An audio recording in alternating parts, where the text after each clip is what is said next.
அனைவருக்கும் வணக்கம். இன்னைக்கு நம்ம எதை பத்தி பார்க்க போறோம் அப்படின்னா, மீன் சாப்பிட்டால் உடல் நலத்துக்கு ஆபத்தா, இந்த ஆபத்து எதனால வருது அப்படிங்கறத பார்ப்போம். அது மட்டும் இல்ல, கேர்பேஜ் ஐஸ்லாண்ட் பத்தி பார்ப்போம். கேர்பேஜ் ஐஸ்லாண்ட் அப்படிங்கிறது என்னன்னு பார்ப்போம். நம்ம சேனலுக்கு இன்னும் சப்ஸ்கிரைப் பண்ணலாம், மறக்காம சப்ஸ்கிரைப் பண்ணிருங்க. வாங்க வீடியோ பார்ப்போம்.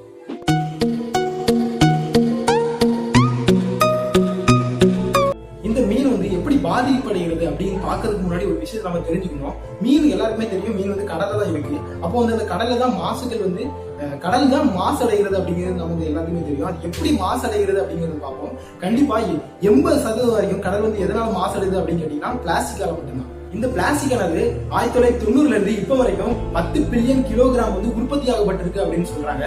இதுல வந்து 8 பில்லியன் கிலோகிராம் அந்த அளவுக்கு வந்து வேஸ்ட் ஆயிருக்கு. அதாவது கடல்லையும் மண்ணிலையும் அங்கே இங்கேயும் சதுர வைக்கப்பட்டிருக்கு. மீதி இருக்க 2% மட்டும்தான் ரீசைக்கிள் வந்து யூஸ் பண்ண முடியுதுன்னு சொல்லலாம். இந்த பிளாஸ்டிக்கால மீன் மட்டும் தான் பாதிச்சுட்டு இருக்கா அப்படின்னு நீங்க யோசிச்சு ஒரு டாட் வச்சீங்கன்னா, அந்த டாட் எடுத்து அப்படியே ஒரு கம்மா போட்டு அது வந்து விலங்குகள், பறவைகள், அது மட்டும் இல்லைங்க மனிதர்களோட பாதிக்குது. என்னடா சொல்ற, பறவைகளும் பாதிக்குதா? ஆமாங்க, பறவையும் பாதிச்சுட்டு தான் இருக்கு. அது ஏன்னு கேட்டீங்கன்னா, கடல்ல இருக்க அங்கங்கே சிதறப்பட்டு இருக்க பிளாஸ்டிக் வந்து இந்த பறவைகள் வந்து, அதாவது 10 பறவை இருந்தா அதுல ஒரு பறவை என்பது வந்து இந்த பிளாஸ்டிக் என்பதை சாப்பிட்டு அது செத்து போகுதுன்னு சொல்லலாம். அது மட்டும் இல்லைங்க, ஒரு வருடத்துக்கு வந்து 1 லட்சம் பறவைகள் இந்த பிளாஸ்டிக் என்பதை சாப்பிட்டு இறந்து போகுதுன்னு ஒரு ஆய்வுல சொல்றாங்க. இதுல பாத்தீங்கன்னா இந்த விலங்குகளும் பாதிச்சுட்டு இருக்கு. அது எப்படி அப்படின்னு கேட்டீங்கன்னா, கடல்வாழ் விலங்குகள் வந்து இந்த பிளாஸ்டிக் சாப்பிட்டு தான் இருக்கு. அது அங்க கூட போக வேண்டாம், நம்ம சுத்தி இருக்க பகுதியில நீங்க பார்த்தாலே போதும். அது என்ன கேட்டீங்கன்னா, இந்த குப்பை கடைகள் இருக்க அந்த மாடுகள் வந்து பாத்தீங்கன்னா இந்த பிளாஸ்டிக்கை சாப்பிட்டு இருக்கோம். அது நம்ம பிளாஸ்டிக் பேப்பர்களை போட்டு சாப்பிட்டு இருக்கோம். நம்ம கண்ணாலே பார்த்துருக்கோம். இது எப்படி மனிதனை பாதிக்க போகிறது அப்படின்னு கேட்டீங்கன்னா, பிளாஸ்டிக் குப்பையில இருக்கக்கூடிய அந்த ரசாயனம் இருக்கு பாத்தீங்களா, அதுவும் சூரிய வெளிச்சமும் வினைபுரிந்து ஒரு ரசாயன மாற்றம் ஏற்பட்டு அதை வந்து கடல்ல கலக்குது. அது மட்டும் இல்ல, இந்த பிளாஸ்டிக் வந்து நிறைய பிளாஸ்டிக் இருக்கு. இந்த கப்பல் அடிக்கக்கூடிய பெயிண்ட் இருக்கு பாத்தீங்களா, அந்த வகையான பிளாஸ்டிக், இது போன்ற பல வகை பிளாஸ்டிக்கள் இருக்கு. அதெல்லாம் கடல்ல சேர்ந்து இந்த உணவு சங்கிலி நடைமுறை இருக்கு பாத்தீங்களா, அதனால மனிதர்களுக்கும் பாதிக்க வாய்ப்பு இருக்கு அப்படின்னு சொல்லலாம். இனப்பெருக்கம் அப்படிங்கிறது வந்து ரொம்பவே குறைஞ்சிரும் அப்படின்னு சொல்லலாம்.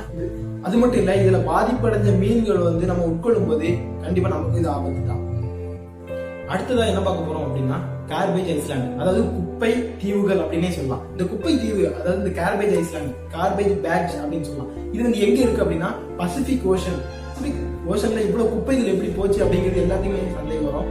இது எப்படி நடந்தது அப்படின்னா, அதாவது கடல் மேல எப்பவுமே ஒரு கடல் சுழற்சி, அதாவது காற்றோட சுழற்சிகள் இருக்குன்னு உங்களுக்கு எல்லாருக்குமே தெரியும். அது எல்லா குப்பைகள், பல நாடுகள் வந்து குப்பைகளை வந்து இந்த மாதிரி பிளாஸ்டிக் குப்பைகளை கடல்ல தான் வீணா கொட்டுவாங்க. அது நிறைய பேருக்கு தெரிஞ்ச விஷயம் தான். இது வந்து என்ன ஆச்சுன்னா, இந்த நீர் சுழற்சியின் காரணமாக அது வந்து ஒண்ணு ஆகி இது வந்து பசிபிக் ஓஷன்ல ஒரு தீவு மாதிரி இடமா இருக்கு. அதுதான் நீங்க பார்த்துட்டு இருக்கோம். நம்ம வந்து ரொம்ப ஆபத்தான சூழ்நிலை நோக்கி பயணம் பண்ணிட்டு இருக்கோம்னு சொல்லலாம். அது என்ன ஆபத்தான விஷயம் அப்படின்னு கேட்டீங்கன்னா, இப்படியே நம்ம கடல்ல வந்து குப்பைகளை, அந்த பிளாஸ்டிக்ல வந்து கொட்டி விட்டோம்னா 2025 கடல்ல இருக்க பிளாஸ்டிக், அதாவது கடல்ல இருக்க மீன்கள் எண்ணிக்கை விட பிளாஸ்டிக் எண்ணிக்கை என்பது வந்து ரொம்பவே அதிகரிச்சிடும் அப்படின்னு சொல்றாங்க.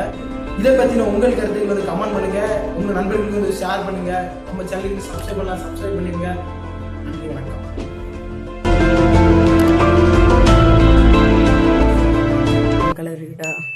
எனக்கு வேற கடல் சொல்லி விளக்கணும் பேர. வடகடல். வடையா? என்ன வடல? Black C. லூசு பேர, வேற ஏதாவது கடல் பிரச்சனை.